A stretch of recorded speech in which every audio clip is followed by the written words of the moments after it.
You ever get that feeling where you walk into the shop on a Sunday morning, the air is still cool, and for about 5 seconds, you actually believe you're going to finish every project on the whiteboard?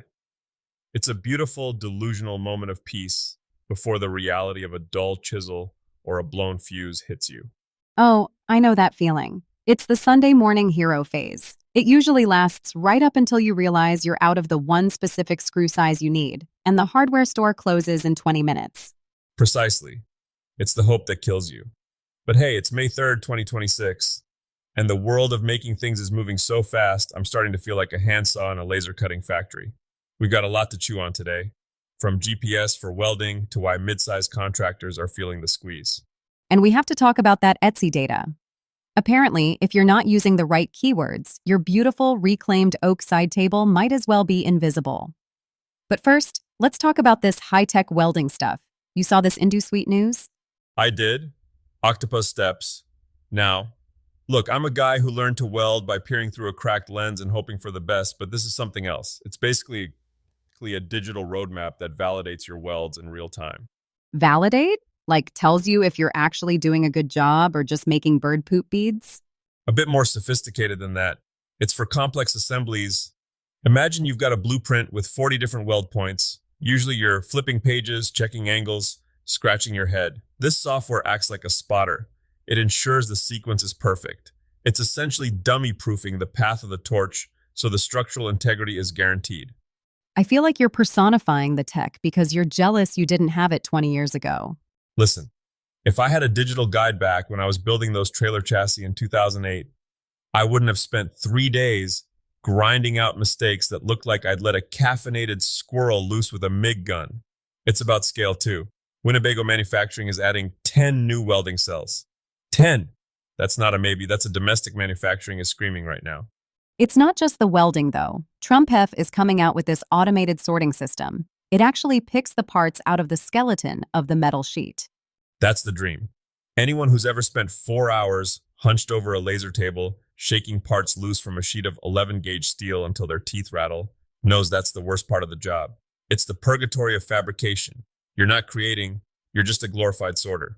If a machine wants that job, it can have it with my blessing and a celebratory Gatorade. You'd probably just find something else to complain about, like the way the machine looks at you. Only if it's judgy. Speaking of scale, let's pivot to the trades. Trane Technologies just opened the world's largest HVAC training center. 4,500 students a year. That's a small army of technicians. It's a massive response to a massive gap, but there's a weird ripple effect happening in that industry. I was reading this piece in ACHR News about the middle class of HVAC companies vanishing. You've got the chuck in a truck, one guy, one van, low overhead. Then you've got these massive private equity-backed conglomerates that own half the state. And the people in the middle? The family businesses with 10 employees and 5 trucks? They're caught in the gears. They have the overhead of a big company, but not the buying power or the marketing budget. It's a scale or fail moment. Honestly, if I were running a mid-sized shop right now, I'd stop trying to compete on price with the big boys and go deep into a niche. Like what? High-efficiency heat pumps? Exactly. Or specialized residential retrofitting in older homes, somewhere where the big box contractors won't go because it's too fiddly. When a job requires a brain and a surgeon's touch rather than just a standardized checklist, that's where the smaller, skilled pro wins. You can't automate a sense of this house was built in 1920 and nothing is square. Let's move to the maker-mogul side of things. We have listeners who are trying to make that jump from guy with a hobby to business owner. We're seeing a big shift in what's actually moving on Etsy right now. Yeah, the E-Rank data for May is eye-opening. Personalized gifts are still the heavy hitters. They're the bread and butter. But sustainable home decor is the one making a vertical climb on the charts. So, if I'm building birdhouses or cutting boards, I shouldn't just call them handmade woodcutting board. No, you're leaving money on the table. You need to be using terms like reclaimed, artisan-made, or eco-friendly. People aren't just buying an object anymore. They're buying a story about where the material came from. They want to feel like they're rescuing a piece of history, not just adding to a landfill. It's about tailoring your language to match the values of the person clicking that buy button. Tiger, are you telling me you're a marketing genius now?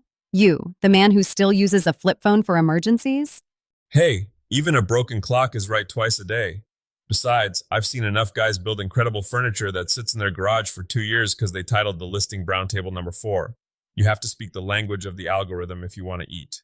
Okay, let's get into the Sunday morning disaster prevention part of the show. You've been grumbling about pressure-treated lumber all morning. What happened? I saw a guy at the yard yesterday loading up a truck with PT lumber that was so wet, it was practically heavy enough to have its own gravitational pull. Here's the deal. Big box stores sell that stuff wet. If you take it home and screw it down immediately to build a deck or a bench, in 3 weeks, that wood is going to twist like a wet towel being wrung out. So what's the move? We just wait? You got to sticker it. You stack the boards with little half-inch spacers, stickers, between every layer. You let the air circulate around all 4 sides for a week, maybe 2 if it's really soggy. You have to let the wood find its true self before you try to force it into a design. If you don't, your square project is going to look like a piece of abstract art by the end of the month. Finding its true self. Look at you, the Zen master of the lumberyard. Well, my zen usually comes after I've sworn at a piece of wood for 30 minutes. Don't be like me. Let it dry. Also, I saw a video this week of a guy making a full drum kit on a CNC. The resonance was actually incredible. That's the frontier, isn't it? We used to think CNCs were just for signs and cabinet parts. But people are figuring out how to mill the internal chambers of instruments to amplify acoustic properties. It's a mix of physics and mechanical precision. It makes me want to go out and buy a 5-axis mill, but then I remember my bank account doesn't have that many zeros in it. Speaking of bank accounts, we should probably wrap this up so people can actually get to work. Any final words of wisdom for the Sunday Warriors? Yeah, don't be afraid of the mistakes. Every time I've ruined a piece of expensive walnut or cut a tendon, metaphorically mostly, I've learned something that a book could never teach me.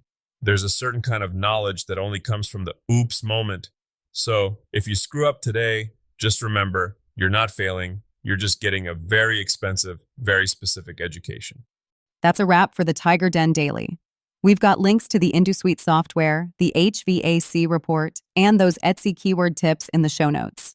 Go make something, even if it's a mess. We'll see you tomorrow.